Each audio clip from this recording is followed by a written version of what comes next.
TVC, a TV do Correio da Manhã.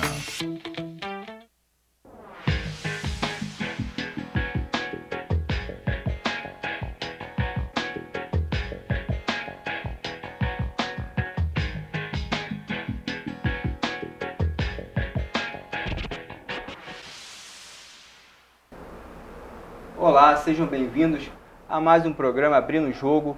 Hoje, 28 de março de 2022, temos aqui a honra de entrevistar Karina Poirier, gestora pública, vai bater um papo com a gente, conversar um pouquinho sobre políticas públicas também públicas voltadas para a juventude, vai falar um pouquinho também sobre liderança comunitária, as experiências que ela teve nos órgãos executivos e como trabalhou muito nessa área voltada à gestão pública, à execução de serviços públicos. Karina, seja muito bem-vinda, fique à vontade, quiser se apresentar. Filhos, obrigada pelo convite. Então, meu nome, como você falou, é Karina, né? Eu estou me formando agora em gestão pública, concluo no final do ano. E tive algumas experiências à frente do Executivo Municipal e no decorrer da minha trajetória, da minha vida, atuando no poder público e também no social, né? Não só... Até te dou os parabéns porque essa visão de executivo, apesar da vasta experiência que você tem, já trabalhou em alguns governos, mas buscar essa qualificação, você está se formando agora em gestão pública, faculdade de gestão pública. Isso. Na verdade, assim, é uma vontade que eu já tinha, né? Eu tenho formação em administração, mas eu senti essa necessidade de me especializar mais a fundo na gestão pública. Até mesmo em questões de gestão de projeto, que é uma área que eu gosto de desenvolver, e ter um conhecimento maior para poder aplicar, porque a gente gosta do público, a gente gosta dessa gestão, mas assim, às vezes a gente não faz de uma forma mais eficiente, mais profissional. Eu não queria utilizar bem essa palavra profissional, mas a verdade é que é isso, né? O público a gente tem que entregar, ainda mais enquanto servidor público, entregar o melhor possível e buscar essa especialização, por isso aí os parabéns e incentivo também para a juventude, já que você trabalhou, continua trabalhando com juventude. Então, a pauta de juventude é uma pauta que eu tenho uma paixão, além do profissional, é um hobby, eu amo a política de juventude. Desde que eu sou criança, né, eu comecei no movimento estudantil com 11 anos, fui vereadora mirim, eleita na minha escola, né, no liceu, uma escola grande, mas fui eleita lá, então fui vereadora mirim, então eu venho dessa trajetória da política de juventude. Tive a oportunidade de trazer para a nossa cidade o Centro de Referência da Juventude, ali no Alto da Serra, e em 2019 assumi a coordenadoria de juventude, onde a gente lançou o programa Petrópolis Mais Jovem, com algumas políticas voltadas para a juventude. Quando se fala em política pública da juventude, até mesmo para o nosso telespectador em casa poder se familiarizar com o tema, o que seriam essas políticas públicas voltadas, né, para esse público? Então, a gente compreende, né, hoje, depois de muita luta, a gente tem um Estatuto Nacional da Juventude, e a política para a juventude, ela é toda política de governo, seja voltado para a área de educação, esporte, lazer, voltada para os jovens entre 15 e 29 anos, que é o que determina o Estatuto da Juventude, aprovado em 2013, né? Então, uma lei federal que regulamenta as ações voltadas a trabalhar, seja na área de esporte, cultura, lazer, para os jovens. Isso. E a gente desenvolveu isso muito bem aqui na cidade, né, no período de 2017 a 2020. Atendemos mais de 3 mil jovens no nosso equipamento, formamos mais de 1.000 pessoas lá dentro em cursos profissionalizantes. Então, assim, eu acredito que eu acompanho a política de juventude desde que a Coordenadoria de Juventude foi criada e com todo respeito a todos os gestores que passaram lá, mas eu acredito que nunca houve uma política do tamanho da nossa. Sim, foi tão forte como no período que você esteve à frente. E assim, qual a importância assim, primordial que você vê quando se investe no jovem, se investe na criança, no adolescente, dá esse direcionamento para eles? Então, a gente vê que na nossa cidade, acho que no país como um todo, existe uma falta de política para a juventude muito grande. E a consequência disso é que a gente não tem mão de obra qualificada, a gente não tem formação profissional desses jovens, e isso influencia. Muita gente fala assim, na nossa cidade não tem empresa, não tem emprego, mas até na questão da empresa vir se instalar na nossa cidade, isso faz diferença. Porque quando a empresa não identifica em determinada cidade uma mão de obra qualificada para o seu produto, ela não vai se instalar lá. Então, quando a gente investe nisso de uma forma não só para os jovens, mas principalmente para os jovens, mas também para a cidade toda, a gente consegue estar estabelecendo e colocando dentro da nossa cidade mais emprego. Eu vejo muito, eu sempre falei aqui, gosto de repetir, porque sua paixão está na juventude e a minha na educação. E a gente vê que todos os trabalhos feitos além daquele período escolar, né, o contraturno, são muito eficazes, as famílias gostam, a juventude gosta, as crianças gostam e provavelmente, confesso que eu não conheci muito de perto, né, o trabalho, fiquei sabendo, a gente acompanhou pelas mídias, mas eu acredito aqui, creio que deve ter ajudado muito nesse contraturno. A criança, o adolescente sai ali da escola e tem uma atividade além. Às vezes muitas famílias não têm condições de estar pagando um curso de inglês, um curso de um profissionalizante, extra turno, e de repente ali uma oportunidade num CRJ. Eu coordenei lá esses quase 4 anos e eu identifiquei que a gente criou até uma família lá dentro, né? Ficava ali no Alto da Serra e assim, a gente atendia 70% dos jovens que a gente atendia eram daquela localidade e eles passavam o dia no CRJ, né? Quando não estavam na escola, estavam ali no CRJ, muitos ajudavam a gente também recebeu jovens assistidos pelo CRAS, que cumpriam medida socioeducativa, então, pelo CREAS, né, que também é ligado ao CRAS. Então, assim, a gente vê a importância disso na vida, não só das crianças, dos adolescentes, mas também dos pais. Que influencia lá no núcleo familiar dele. Exatamente. A gente vê que, num primeiro momento, surge uma necessidade da família de ter um local para deixar as crianças, deixar os filhos, os jovens. E, num segundo momento, eles identificam o quanto isso muda na vida deles. Ou seja, não estou ali naquele espaço por obrigação, mas por prazer, de acordo com as atividades que estão sendo desenvolvidas, aquilo está sendo produtivo, vamos dizer assim, pelas boas amizades, as referências, né, dos profissionais que lá trabalham, acredito profissional de educação física, enfim, vários professores, vários tipos de profissionais que estão ali orientando e instruindo a juventude para o caminho do bem, né? Isso.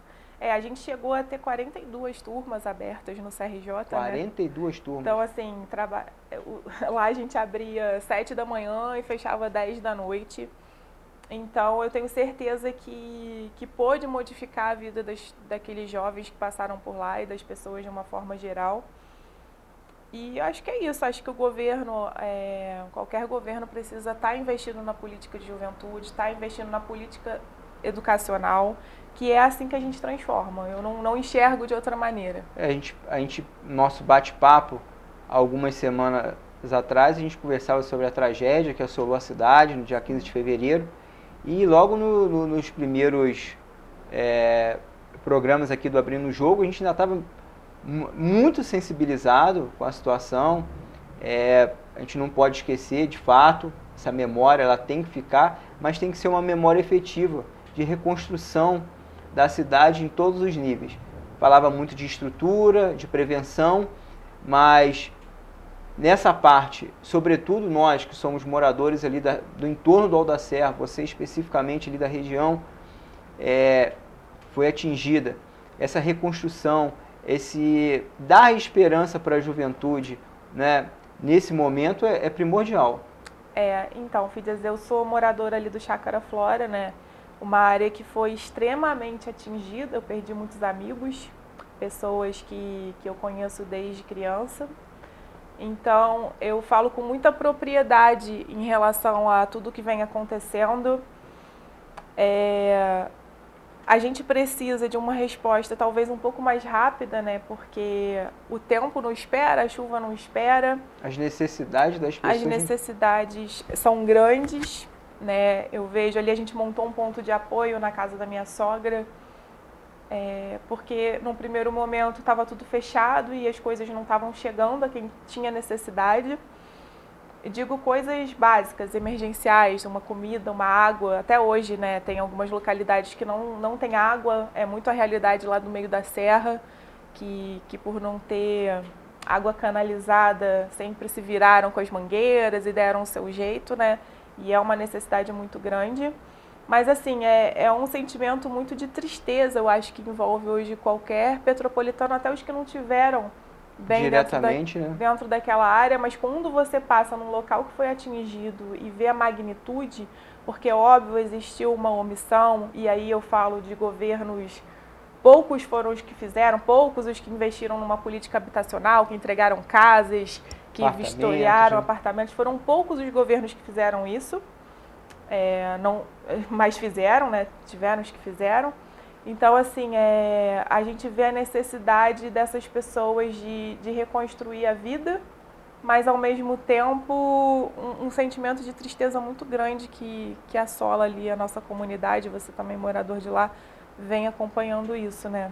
A gente fala assim, muito, né? No primeiro momento, de fato, é acolher as famílias. Tive a oportunidade de conversar aqui com o Berg, que estava lá no Magnólia, e lá foi um ponto de apoio também. Então, me chamou muito a atenção todo esse acolhimento, essa necessidade de acolhimento no primeiro momento, né, essa questão alimentar, essa questão de segurança. Mas a gente tem que avançar. A gente precisa avançar com emprego, a gente precisa avançar com políticas públicas de prevenção. Por exemplo, esse final de semana mesmo, não choveu torrencialmente, vamos dizer assim que foi uma chuva normal, mas a apreensão da população em si, com a expectativa da chuva, foi muito grande. Né? Então a gente precisa, de fato, ter políticas públicas eficazes, pensar no futuro, aplicar no presente, agir, porque a população ela clama, ela pede, ela precisa, necessita desse atendimento. E dentro desse avanço, obviamente, a tua especialização nessa parte de política pública de juventude, o jovem também tem que ter esse olhar. E quando você fala em possibilidade de emprego, de trabalho, nós tivemos uma notícia recente, nesse final de semana. Petrópolis foi contemplada no Rio Export Tour, e foi anunciado, né, pelo governador, através do governo do estado, uma redução do ICMS de 18% para 2%. Mas vem aquilo de encontro que você falou, essa qualificação também da população para as empresas virem para Petrópolis. Acho que identificar a vocação da nossa cidade. Nossa cidade é uma cidade turística, então acho que por isso assim, foi atingido de forma maior ainda, né? Porque a gente vem de 2 anos de uma pandemia difícil, que aí atingiu o Brasil de uma forma geral, o país, o mundo, e a gente vê que a nossa cidade sofre essa catástrofe 2 vezes seguidas, né, num mês e no outro, e o turismo da cidade fica muito abalado, que é a nossa principal vocação. É preciso, em conjunto com as ações de resolução dos problemas estruturais e de mobilidade, também começar a se olhar para esses empresários, para os empreendimentos que a gente tem na nossa cidade voltado para essa área, e também os nossos comerciantes, né? E aí eu falo muito dos empreendedores, dos pequenos empreendedores, porque foi muito investido. Às vezes a gente só visa aqui, né, não que não deva visar as grandes empresas, mas estatisticamente os micro e pequenos empresários são os maiores geradores de emprego. Sim, e a gente tem um número de jovens muito grande que investiram nisso, né, como seu primeiro negócio, iniciando nesse mundo do pequeno empresário, que não sei se consegue retornar, né? A verdade é essa. Se os grandes empresários hoje na nossa cidade estão pensando se retornam ou não, imagina os pequenos. Exatamente. E, assim, então a qualificação, toda essa política de juventude é importantíssima, né? O mercado de trabalho hoje muito voltado para essa questão de tecnologias, da internet, né? Das redes, Instagram, e buscar essa qualificação, fazer algum convênio, parcerias, acredito que seja essencial nesse momento. A gente trabalhou muito no CRJ com a parceria público-privada, né? Acho que no momento que o nosso país vive, os governos precisam ser habilidosos, precisam ter... buscar soluções Sim. que fogem ali da caixa, né? Sim, pois é.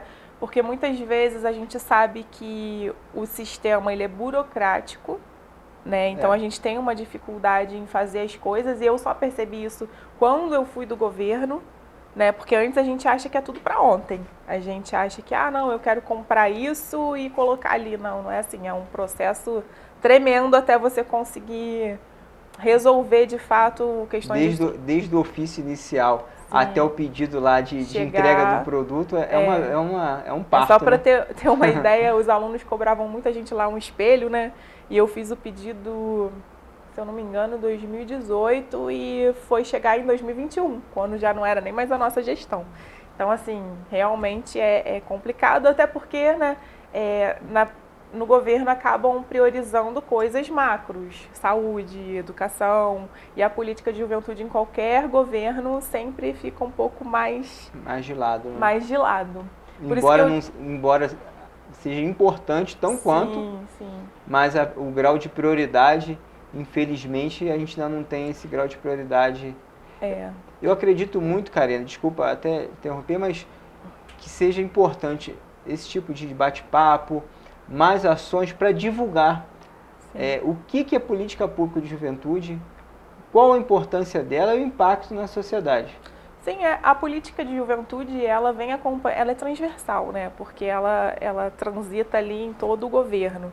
Ela passa pela saúde, pela educação, pelo esporte, mas ela precisa estar centralizada para que as pessoas consigam desenvolver direcionado para essa faixa etária, porque senão realmente fica de uma forma macro e o jovem acaba passando esquecido ali, despercebido. Ou seja, tenta fazer tudo e de repente acaba não fazendo... Não atingindo essa classe, né, que... Você mesmo deu um exemplo aqui de um jovem passando por medida socioeducativa, é aquele que cometeu alguma transgressão, está em medida de... acompanhado ali pelo juizado, né, da infância e juventude, e que esse acompanhamento acabou sendo realizado de forma efetiva, não vou chamar de ressocialização, mas esse reenvolvimento, se envolver com a comunidade, com a sociedade, de forma mais tranquila, harmoniosa, através do CRJ. Sim. Eu acho que ali era um caminho natural para eles, né? Eles encontravam pessoas da idade deles. Quando fala centro de referência, é referência mesmo.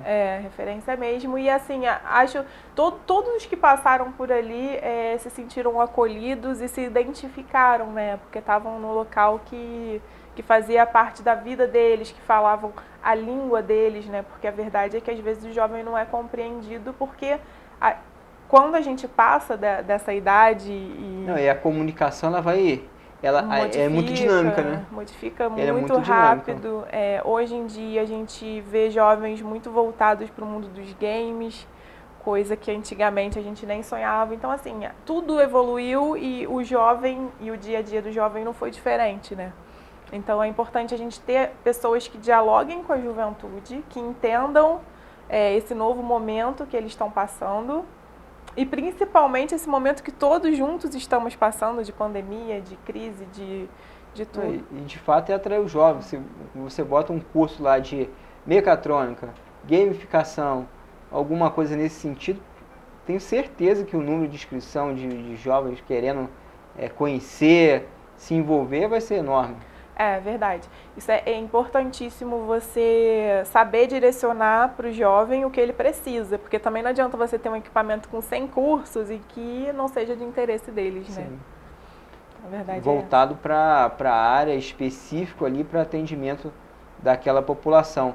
Hoje nós temos o CRJ, ainda está ativo na cidade, está funcionando? Não, então, na verdade a informação que a gente tem é que ali se tornou um CRAS. O CRAS a gente já tinha o atendimento no CRJ, então assim, acho que não impede que o governo continue com o CRJ, mas assim, a gente ainda não tem informação se de fato vai continuar. O que a gente sabe é que ali hoje no prédio está funcionando o CRAS e a gente aguarda, né? Não deixa de ser importante um Não. centro de atendimento social, claro, mas esse trabalho, essa continuidade, eu acho que é uma coisa muito importante, independente do governo que seja, governos passados, governo que por vir, se esse governo atual tem uma política pública eficaz, o governo por vir, eu acho que por respeito à população tem que dar continuidade. Eu acho que assim, são muitos jovens que são atendidos lá de forma fixa, né? Porque a gente tem os cursos que as pessoas se formam, mas a gente tem as atividades que as pessoas continuam fazendo e até o ano passado ainda estavam, né, na reestruturação para reabrir pela questão da pandemia. Mas esse ano a gente não ouviu falar ainda em CRJ, só ouviu falar realmente na abertura do CRAS, que já existia. A verdade é que o atendimento do CRAS dentro do CRJ já existe desde 2018, né, quando a gente firmou essa parceria com a Secretaria de Assistência Social e fazia de forma volante o atendimento lá. O que não impede, então, o CRJ de funcionar até se quiser, por falta de repente, um espaço para o CRAS no Alto da Serra, porque eu realmente sei que é difícil a gente ter um espaço seguro, né, dentro do Alto da Serra, mas não impede que funcione os dois e faço já até um apelo para que essa política continue, que é importante para a nossa cidade. E aqui foi feito um termo de cooperação técnica com o município, então depende assim, muito do município para que isso continue. Você me corrige se eu estiver errado, poucos são os municípios que têm um equipamento voltado para a juventude. Pois é. E assim, o CRJ em Petrópolis, ele foi o primeiro aberto fora da capital. Não existe um outro CRJ, acho que agora vai um para Tanguá, né, que eu tenho acompanhado, mas assim, o primeiro CRJ fora da capital do Rio de Janeiro é o de Petrópolis. Então acho que é importante a gente tá dando continuidade a esse equipamento. Um serviço importante, essencial, sobretudo a gente contextualizou aqui nesse momento da tragédia, né? Enfim, esse plano de recuperação da cidade, e o jovem, a política pública para a juventude, para os jovens especificamente, tem que entrar também dentro desse nosso planejamento, dentro do que a cidade vai pensar, está pensando e aplicando desde já como medida efetiva para a reestruturação. Sim, vai ser extremamente necessário investir nessa qualificação. Em conjunto, tá buscando empresas que possam se instalar na nossa cidade. Eu acho que é uma demanda enorme do jovem o primeiro emprego. É a principal, me arrisco a dizer que é a principal demanda hoje da juventude e da população, né?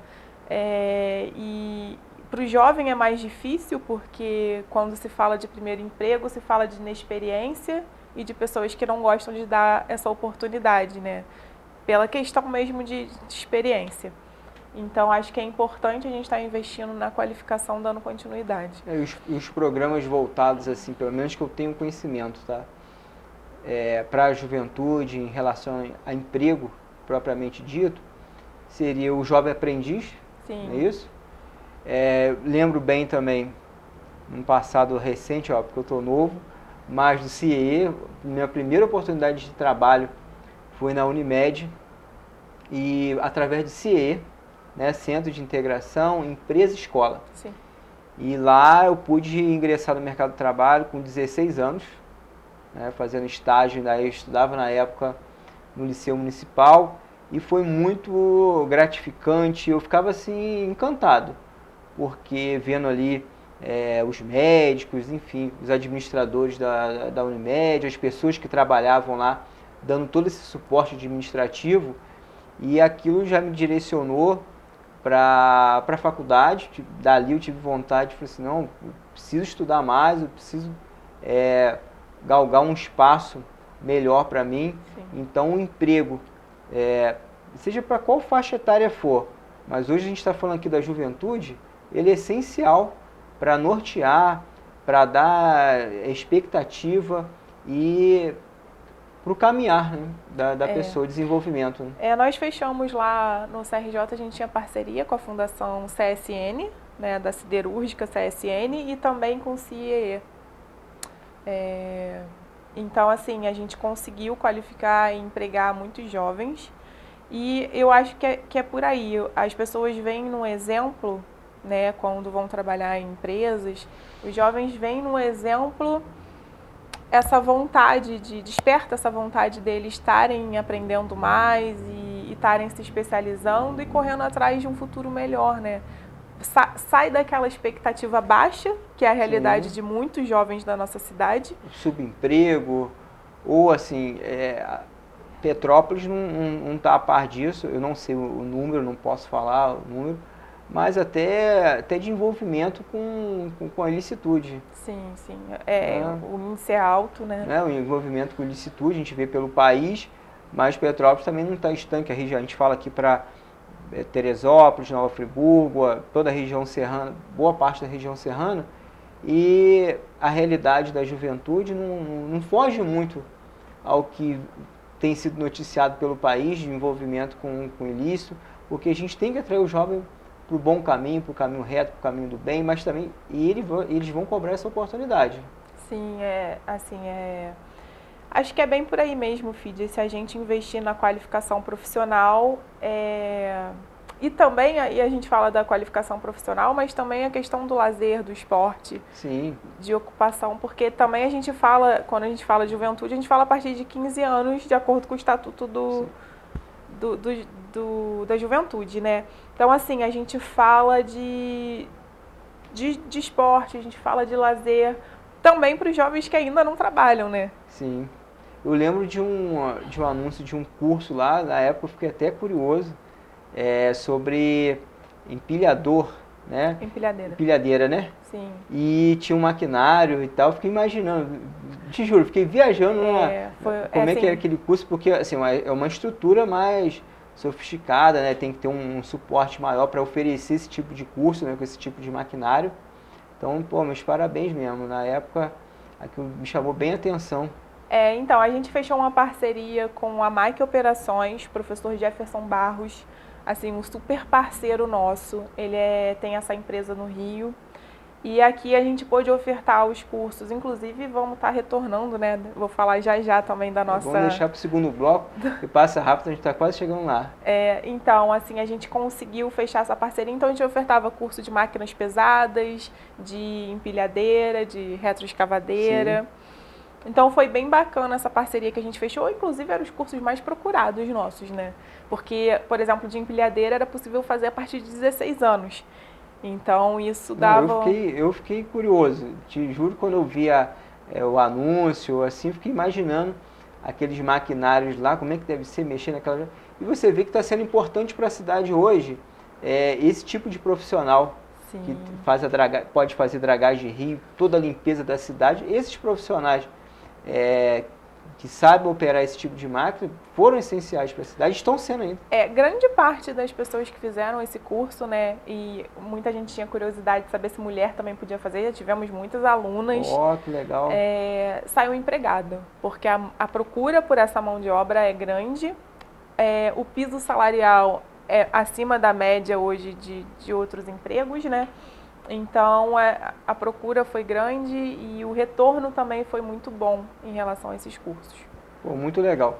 Karina, a gente já vamos chegando aqui pro intervalo. Passou muito rápido aqui nosso bate-papo. A gente volta dentro de um minutinho com Karina Poirier para a gente continuar aqui o bate-papo sobre políticas públicas de juventude. Nos aguardem.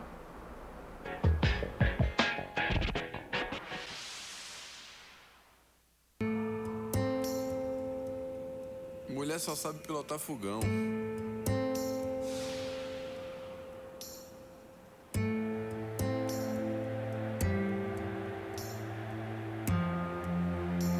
Desde quando a torcida respeita?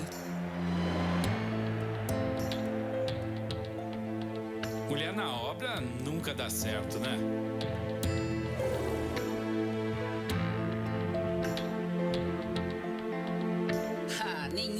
Até chegou à diretoria. Está na hora de derrubarmos mais um rótulo: a desigualdade na política. Nós já tivemos várias conquistas, mas precisamos ir em frente. Faça você parte das decisões do seu bairro, da sua comunidade, do seu município. Quanto mais participação feminina na política, mais democracia.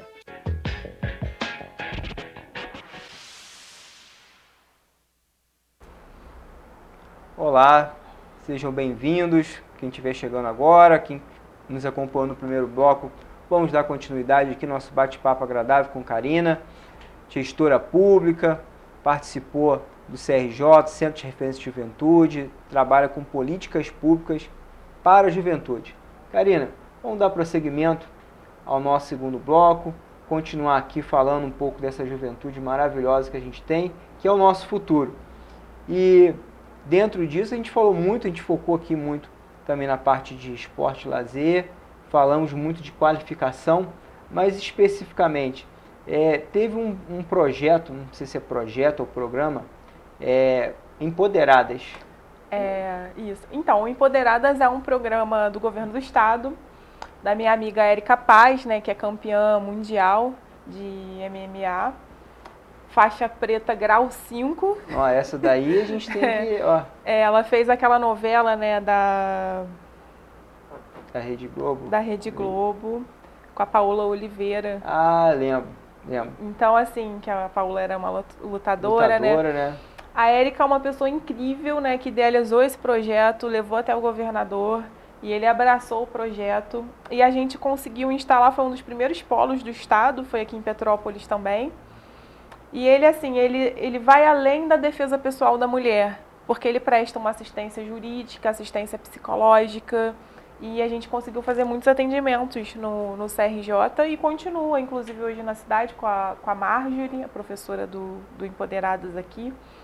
E acho que é por aí, né? Investir nessa política, a gente vê que é uma prática esportiva, mas que também ajudou muitas mulheres que são vítimas de violência doméstica, não só física, mas também psicológica. Sim, e a importância, né, dessas informações chegarem, serem trabalhadas de acordo, e a mulher saber se está sendo vítima de assédio ou não. Sim. Porque muitas das vezes pode ser num ambiente de trabalho, num ambiente talvez escolar, num ambiente familiar, esteja sofrendo qualquer tipo de assédio e não consiga identificar ou extravasar aquilo de alguma forma em algum lugar. O que a gente identifica muito, né, nesses casos de abuso é que realmente as mulheres não entendem que são vítimas de abuso, né? Até elas identificarem que elas estão passando por esse processo e assim, quando identificam, tem vergonha, né, de falar, de expor, não é com qualquer pessoa, de procurar ajuda.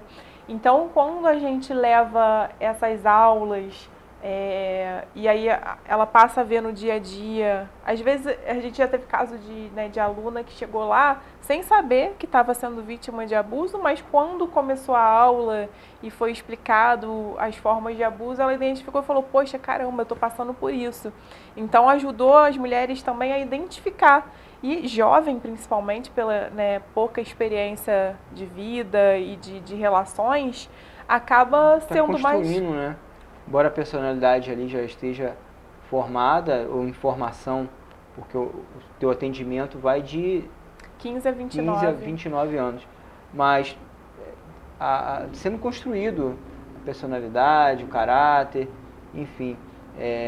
E dentro disso, quando vem esse tipo de agressão, com certeza interfere ali no desenvolvimento pessoal. Sim. Eu acho que isso em qualquer faixa etária afeta, mas com certeza a jovem acaba criando traumas que talvez não tenha tanta estrutura psicológica para lidar como talvez alguém com um pouco mais de experiência.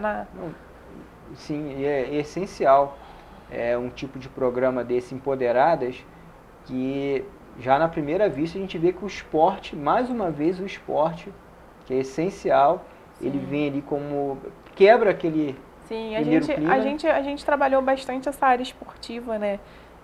Através da educação física, A gente tinha lá... Eu lembro de um grupo de Muay Thai, não é isso? Sim. Passava ali pela Dr. Saerp sempre correndo. Isso, do Aquiles Thai, era uma parceria com o professor Adriano, que inclusive caminha com a gente até hoje. Mandar um abraço aqui pro Adriano. O Adriano é um Parceiro, cara né? incrível, ele tem um projeto na 20 e também tinha lá com a gente no CRJ, né?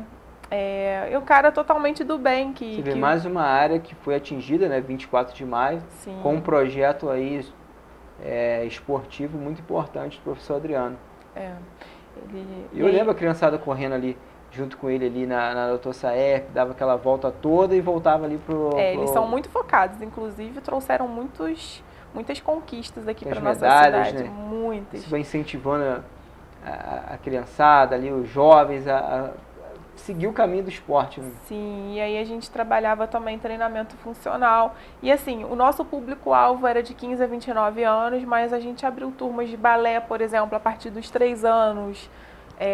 A gente tinha alongamento para a terceira idade, a gente tinha uma interação muito boa dos jovens com a terceira idade, né, dentro do nosso equipamento, porque é isso, o programa, o foco dele, público-alvo é o jovem, mas que a gente não exclui, ele não exclui nenhuma faixa etária e ninguém de participar dos nossos programas. Seja, não fica isolado da sociedade toda, né? Não, até porque eu entendo que é isso, que o jovem precisa tá nessa interação com todas as idades. Essa troca é muito importante para a juventude, né? Sim, aí você vê todas essas atividades culturais, esportivas sobretudo, que traz essa questão do autoconhecimento, do próprio corpo, o respeito ao próximo, a disciplina que para o jovem, ou na verdade para qualquer pessoa. Sim. Conversei aqui, tive a oportunidade de conversar, bater um papo com o diretor da universidade, o professor Robespierre, ensino à distância. Ele falava que toda essa parte de disciplina, sobretudo quando o ensino à distância, ela é essencial. Sim. Então hoje a gente vê, já tem mais alunos em ensino à distância do que no ensino presencial. Então esse elemento disciplina é essencial e pode ser trabalhado, muitas das vezes é trabalhado num programa como esse Empoderadas, com um professor com artes marciais, enfim, o esporte no geral trabalha esses conceitos. E você até falou da questão do ensino à distância. Num primeiro momento, né, quando a pandemia se instalou, a gente ficou meio... A verdade é que todo mundo estava muito perdido, né, porque era uma coisa muito nova. E aí a gente pensava o que fazer com a juventude nesse momento em que eles não vão para a escola e também... Assim, a juventude é difícil você controlar, né? Tipo assim, jovem, você precisa ficar em casa. Prender. Então, a gente fez uma parceria, foi na época com o governo federal, a secretária era a Jaiana, a secretária nacional de juventude, e a gente conseguiu implementar mais de 150 cursos online aqui na cidade.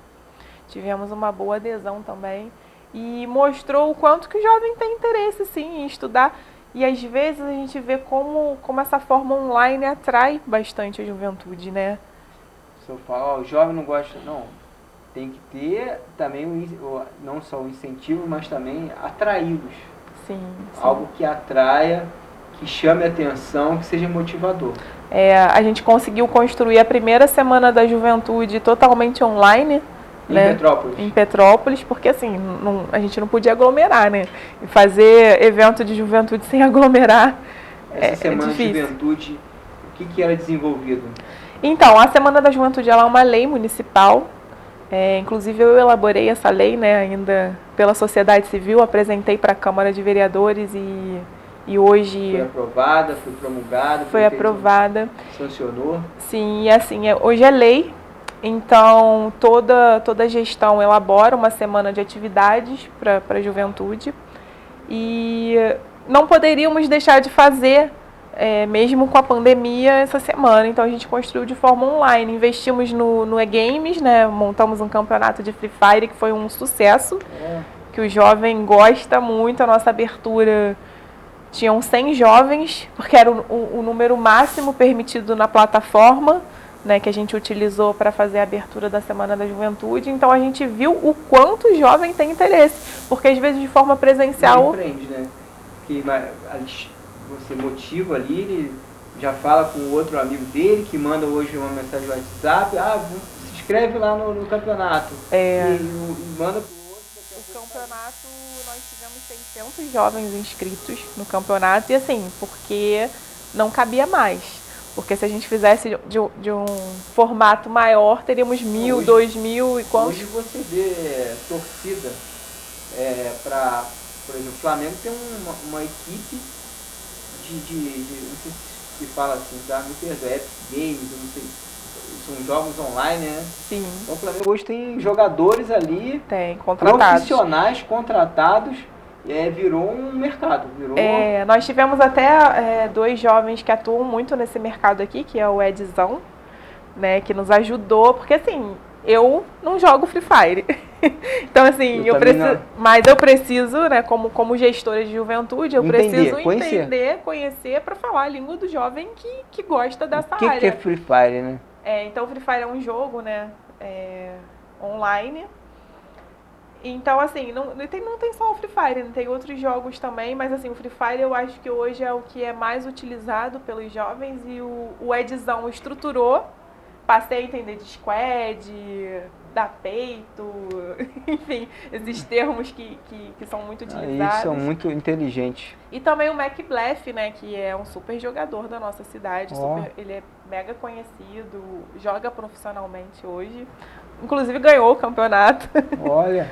E foi bem bacana, todo mundo me pede até hoje para fazer a segunda edição do campeonato. Isso essa parte de gamificação, essa parte de redes, essa parte de internet para o jovem, ele é muito dinâmica, ele é muito natural. Eu vejo isso em casa, meu filho de 8 anos, algo simples, que as pessoas falam, isso aí é simples, para mim não era. Ele conseguiu ali do aparelho dele, de videogame, instalar Netflix, do aparelho de videogame, tá? Ele conseguiu instalar Netflix, conseguiu instalar YouTube. Eu falei assim, peraí, Gustavo, como é que você fez isso, meu filho? Aqui, pai. Então, coisa simples para ele, de configuração do videogame. Para mim, ali, é super complexo. Acho que é uma área que precisa ser investida em relação à política de juventude na nossa cidade. Tínhamos, quando eu saí, eu deixei construído um plano municipal de juventude, né, que a gente lançou nessa última semana da juventude que teve, e falava sobre e-games. Então, assim, acho que precisa ser investido. Tínhamos a ideia até de fazer um campeonato de forma presencial, e aí acho que atrai muitas empresas para a nossa cidade também dessa área tecnológica. Então acho que é por aí, acho que é uma área que já fica a dica para quem estiver lá, que é importante. E o jovem tem que ter voz na sociedade, a gente tem que ouvir também essa parte tão importante, né? Porque eu volto aqui a falar, o nosso futuro. Eles têm que ter voz, têm que se manifestar, as demandas deles têm que chegar na Câmara de Vereadores, no Executivo, seja qual governo que for, estadual, municipal ou até mesmo federal, para ter políticas públicas de fato aplicadas. Mais um avanço da nossa gestão, inclusive, foi a demanda que a gente levou até a Câmara de Vereadores de criar a Comissão da Juventude. Sim. Né? Porque a Câmara, não sei se todo mundo sabe, né, mas a Câmara ela tem comissões de educação, saúde, títulos e honrarias, enfim, várias comissões de diferentes áreas da cidade, e não tinha de juventude, né? Uma pauta tão importante. É um avanço, né? É um avanço. Sim. Então, eu considero que tivemos muitos avanços nas políticas de juventude nos últimos anos. Criamos a Semana do Jovem Empreendedor, né? O empreendedorismo também é outra marca muito importante para o jovem, para a cidade como um todo, né? Porque é aquilo, né? A gente precisa ser habilidoso em meio à crise, e o empreendedorismo com certeza é uma fonte de desenvolvimento, né? Desenvolvimento para a cidade. Sim, sim. Não, a gente fala aqui dessa participação da juventude, né? Direito de voz, de falar, e deixar até um recado. Se aproximam as eleições, né, para presidente, deputado. O TRE vem divulgando isso amplamente, a questão de você tirar o título. Sim. Salvo engano, até dia 4 de maio é o prazo. Pelo TRE, a plataforma dele online, você consegue ali tirar... A gente vê que, assim, o momento político que a gente passa há alguns anos já, é um momento que as pessoas têm desanimado, né? A gente vê muitos históricos de corrupção, mas eu costumo dizer o seguinte, eu tirei meu título, eu tinha 16 anos, né? Eu era louca para tirar o título, já queria votar, queria exercer esse meu papel. Apesar de ser facultativo dos 16 aos 18, né? Sim. Mas assim, em todos os segmentos da sociedade, a gente vai ter pessoas boas e ruins, profissionais bons e ruins.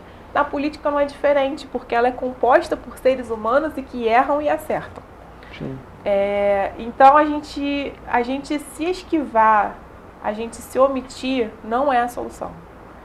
A gente precisa direcionar. A gente vê muitos resultados de eleições que poderiam ser diferentes, oportunidades para as pessoas que talvez não tiveram, que já tiveram e que mereciam uma segunda chance. E isso deixou de ser dado pelas pessoas que se omitiram. Então eu acho isso. Saber escolher o representante. Saber escolher. Saber não só escolher, mas acompanhar e cobrar, né, Karina?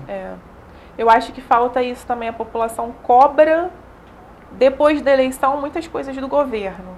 Mas poucos são os que leram o plano de governo, as propostas. Participaram de forma efetiva acompanharam a trajetória dos que estavam ali, para saber se teve mais erros do que acertos, entendeu? Porque é importante a gente acompanhar. Como eu falei, o ser humano ele é falho, mas também não dá pra gente ficar elegendo sempre aquela pessoa que erra pra caramba, entendeu? Exatamente. Não, e essa consciência, né, de cidadania, essa consciência de saber escolher de fato os representantes, ainda é muito importante dessa cultura, né? Sim. Vamos dizer assim. E é isso, né? Eu aprendi com 16 anos. Na verdade, eu já participo de eleição há muito tempo, né? Porque eu fui do Grêmio Estudantil, então esse processo eleitoral sempre foi muito familiar para mim. Fui da Associação de Estudantes, que também a gente passa por um processo de eleição, da AP, né? Inclusive passa por muitas dificuldades agora. Acho que é muito pelo desinteresse do jovem de participar do que quer que seja que tenha algum envolvimento político. E quando eu falo político, não só o político partidário, mas o político de políticas públicas, de políticas para a cidade. De ações para a escola dele, para o bairro dele, para ele, para os amigos, para a comunidade ali que ele vive em torno. A gente vai caminhando aqui já para o finalzinho, já para a última parte do programa. Karina, dá uma boa notícia pra gente. Tem alguma boa notícia? Essa juventude. Tem. A gente tem que deixar a esperança, né? A gente tem que deixar as oportunidades aí. A gente está estruturando agora, né? Filhas, as chuvas atrapalharam um pouco, mas a gente a gente fechou uma parceria ali com o Clube Euterp, que é bem no coração do Alto da Serra. E a gente vai estar implementando todas as atividades que a gente tinha lá no CRJ, ali no Euterp. Então, a gente vai estar levando os cursos de máquinas pesadas, empilhadeira, um curso de asfalto também, de supervisão de asfalto, caminhão Munk, enfim, um leque de cursos enormes. Estou indo ao Rio, vou buscar fechar a parceria com algumas empresas do Rio, inclusive com a Paetec, vamos torcer para dar certo.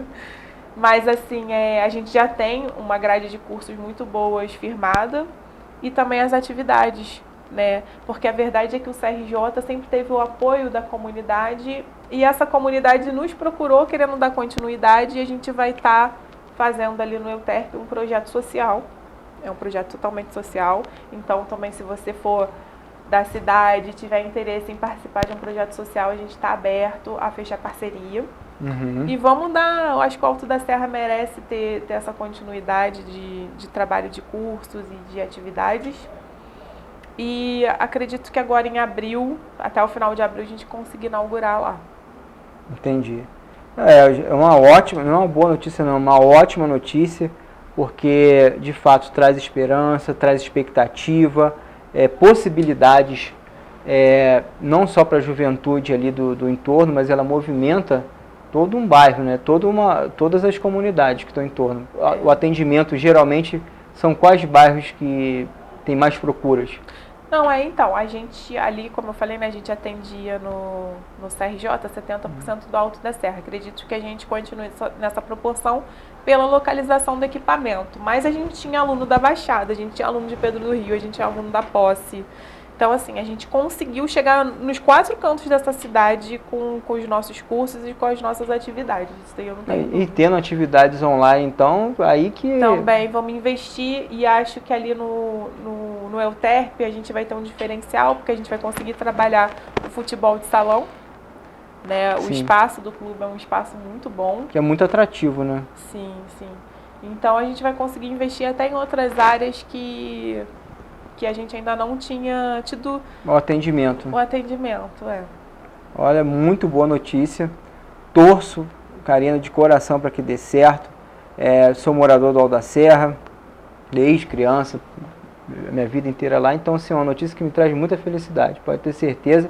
E te garanto que quem está em casa vai estar muito feliz, porque faz parte da recuperação da cidade, sobretudo do Alto da Serra, né?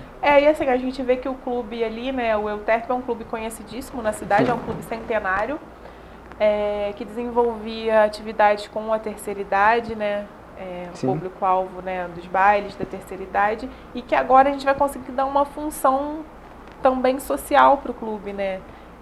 Então acho que vai ser bem bacana essa parceria. Quero agradecer a dona Shirley, que é a presidente do clube, e que vem fazendo um trabalho, mesmo com todas as dificuldades da pandemia e burocráticos, jurídicos que o clube tem, né, pelo tempo que está e pelas gestões que passaram. Então eu quero agradecer bastante essa parceria também. Sim, e esse atendimento, esses cursos, no momento oportuno, Karina, fica já o convite para você retornar aqui, fazer a divulgação, a gente passar o link aqui no Abrindo o Jogo, deixar na internet, enfim, de fato divulgar isso, porque vai ser muito importante para a população, não só do Alto da Serra, mas para Petrópolis. Te agradecer, né, já desde já, pela disponibilidade, pelo bate-papo, e se quiser deixar alguma mensagem final, algum recado, alguma palavra aqui nesse momento que você viveu isso intensamente, a questão da tragédia, e mais também de esperança. Beijo você, te parabenizo pela mulher que você é, guerreira, trabalhadora, estudiosa e trazendo projetos para a cidade. Fides, eu quero agradecer o convite, a oportunidade de estar falando. Eu quero, na verdade, me colocar à disposição de toda a população. Estou vivendo um luto, né, ainda pelos meus amigos, pessoas muito próximas que a gente perdeu, mas a gente transformou esse luto em força para ajudar quem está vivo, quem ainda precisa de ajuda, né? Então, assim, quero me colocar à disposição no que for necessário, dizer que é difícil o momento que a gente está passando, mas que ele vai passar, e estamos aí à disposição. Vamos dar continuidade, né, à nossa vida, aos nossos projetos, que é o que vai fazer a gente avançar e construir e reconstruir a nossa cidade. A gente não pode deixar de sonhar nunca, mas trabalhar, né? Arregaçar as mangas, oportunidade que Deus nos tem dado de trabalhar, de seguir, de fato, prestar esse serviço para o próximo, para a gente, para a nossa família e lutar pela cidade. Quero agradecer mais uma vez a vocês que nos acompanharam no programa Abrindo o Jogo. No episódio de hoje a gente conversamos aqui com Karina Poirier, falando sobre política de juventude. Em breve, ações efetivas no Alto da Serra, que a gente vai divulgar aqui. E agradecer a todos que nos acompanharam com muita paciência e tranquilidade. Muito obrigado a vocês. Até aqui o senhor nos ajudou. Mais um programa Abrindo o Jogo que a gente encerra. Muito obrigado.